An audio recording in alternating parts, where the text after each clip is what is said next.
الحمدللہ رب العالمین والعاقبۃ للمتقین والصلاة والسلام علی سید المرسلین نبینا محمد وعلی آلہ وصحبہ اجمعین۔ ساری تعریفیں اللہ کے لیے ہیں۔ پیغمبر اعظم محمد عربی صلی اللہ علیہ وسلم پر درود و سلام نازل ہو۔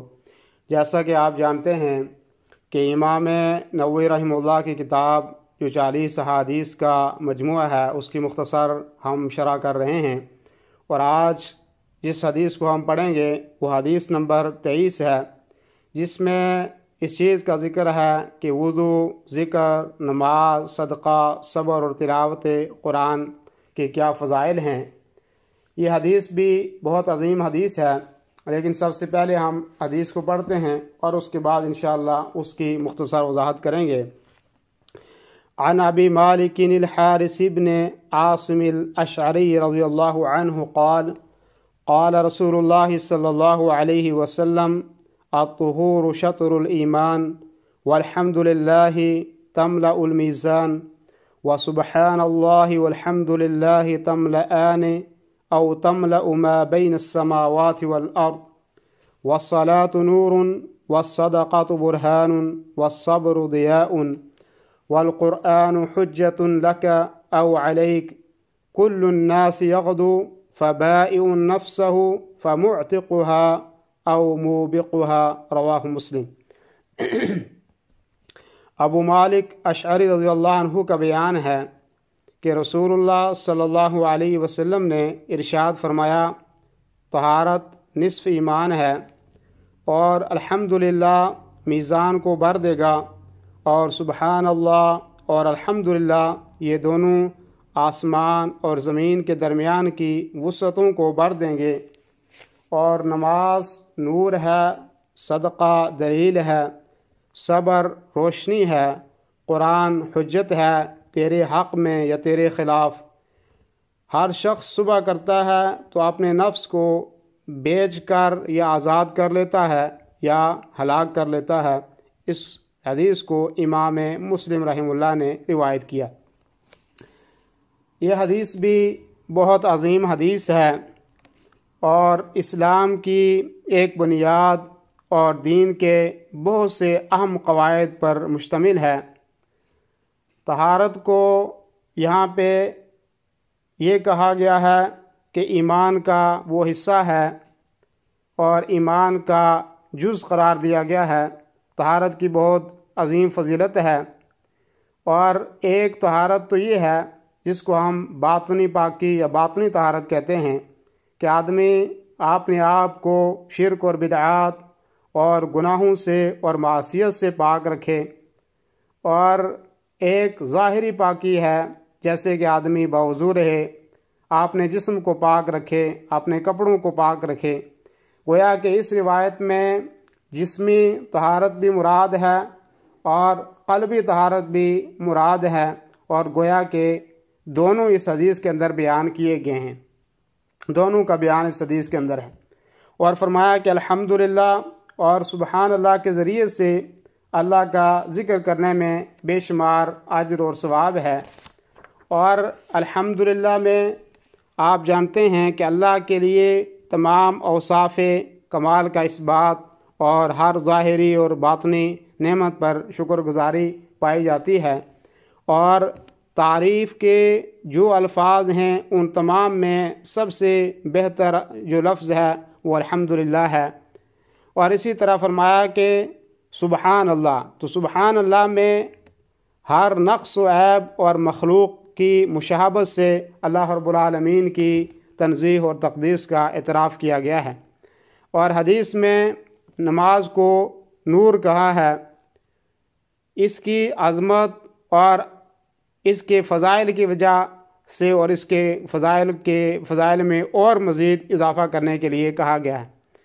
آپ کو پتہ ہے کہ نماز کے ذریعے سے دل میں نور پیدا ہوتا ہے، چہرے پر نور پیدا ہوتا ہے، یہاں تک کہ قبر میں نمازی آدمی کے لیے نور ہوگا، حشر کے میدان میں اس کے لیے نور ہوگا، اور پل صراط پر اللہ رب العالمین بھی اس کے لیے روشنی کا ذریعہ اور سبب کر دے گا۔ اسی طریقے سے فرمایا کہ صدقہ برہان ہے، اور صدقہ یہ ہے کہ جو آدمی رضا اور رغبت سے اور خوشی سے اللہ رب العالمین کو دیتا ہے، اور صدقہ ایمان والے کے لیے اس کے ایمان کی دلیل ہے، کیونکہ اس نے اپنے رب کی خوشنودی کے لیے اپنے محبوب مال کو خرچ کیا ہے۔ گویا کہ اس سے نفلی صدقہ بھی مراد ہے اور زکوٰۃ بھی مراد ہے، یعنی دونوں چیزیں اس کے اندر جو ہیں وہ موجود ہیں۔ اور صدقے کی فضیلت کے بارے میں اللہ کے نبی کریم صلی اللہ علیہ وسلم کا فرمان ہے کہ جس دن میں آدمی صبح کرتا ہے دو فرشتے جو ہیں وہ نازل ہوتے ہیں، اور ایک کہتا ہے کہ اللہ خرچ کرنے والے کو اس کا بدلہ عطا فرما، اور دوسرا کہتا ہے اے اللہ کہ جو روک کر رکھتا ہے، جو خرچ نہیں کرتا، اس کو اس کے مال کو برباد کر دے۔ یہ بخاری اور مسلم کی روایت کا مفہوم ہے۔ تو اس لیے صدقہ جو ہے وہ آدمی کو بے شمار تکلیفوں اور پریشانیوں سے نجات دیتا ہے، تو صدقے کا اہتمام آدمی کو ضروری طور پر کرنا چاہیے۔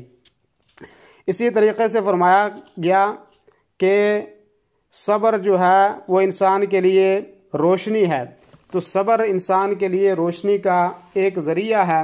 اور اسی طریقے سے صبر کو یہاں ضیاء کہا گیا ہے، اور ضیاء عربی میں سورج کی روشنی کو کہتے ہیں۔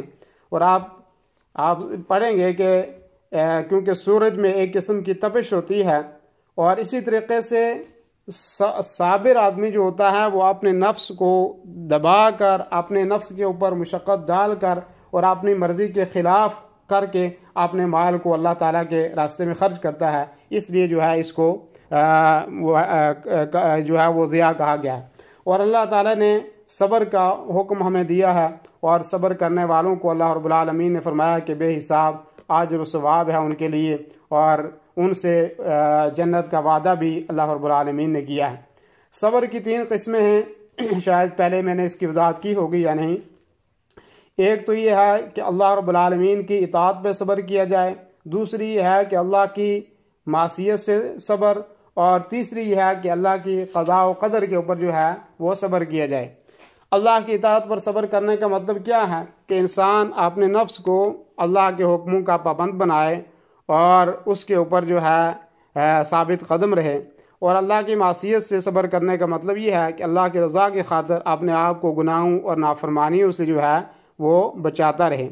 اور قضاء و قدر پر صبر یہ ہے کہ جان و مال اور عیال پر اگر کوئی مصیبت آ جائے تو دل میں کسی قسم کا کوئی شکوہ نہ رکھے، کوئی شکایت نہ رکھے اور غمگین نہ ہو، اور نہ ہی زبان سے یا ہاتھ سے کوئی ایسی حرکت کرے کہ جس سے تقدیر پر ناراضگی کا اظہار ہو اور پتہ چلے کہ یہ ناراض ہے۔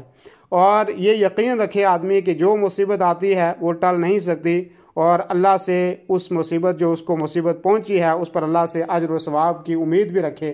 اور مسلم شریف کی روایت کا ایک خلاصہ ہے کہ مومن کا معاملہ عجیب ہے، اس کو ہر حالت میں جو ہے اس کے لیے خیر ہے، اور یہ بلائی اللہ تعالیٰ نے صرف مومن کے لیے ہی رکھی ہے۔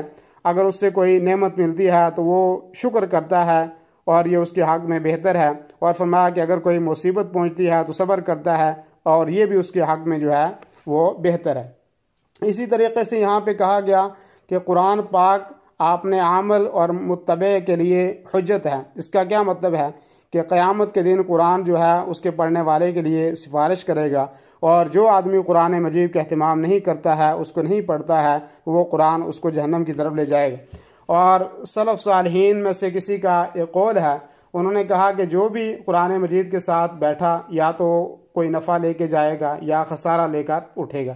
تو اس لیے قرآن کریم ہمارے لیے حجت ہے کہ اگر ہم اس کو پڑھیں گے تو یہ ہماری سفارش کرے گا، اور اگر ہم اس سے منہ موڑیں گے تو یہ جو ہے ہمارے لیے خسارے کا سبب ہے۔